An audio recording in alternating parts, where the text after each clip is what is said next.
Le personnage de Shadow, c'est celui qui a la meilleure écriture des films Sonic. On voit ça ensemble tout de suite. Alors Shadow, il est arrivé pour ce troisième film Sonic. Et direct, il en a imposé. C'est devenu le chouchou de beaucoup de personnes. En même temps, faut dire déjà visuellement, il a une classe impeccable. Mais surtout, il a une histoire derrière. Et son histoire, elle est très puissante.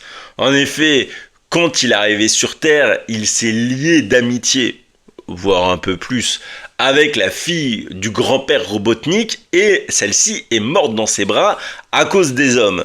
Et c'est vrai que ça a créé une rage en lui, mais infini, et du moment où il est sorti de sa cryogénisation, il n'a eu qu'une seule envie, se venger et tuer toute l'humanité. Et en fait, cette histoire, elle est parfaitement bien montrée à travers les différents flashbacks qui s'installent tout au long du film, et on se met vraiment à sa place. Moi, ça m'a pris aux tripes, et on comprend vraiment cette rage, et c'est ça qui est très puissant. Alors oui, certains vont me dire, Sonic aussi, il a perdu tout son peuple, Knuckles aussi, mais le truc, c'est que Shadows, c'est vraiment la manière dont c'est montré qui fait que ça se démarque. D'ailleurs, vous dites-moi en commentaire si vous aimez ce personnage, et surtout, abonnez-vous.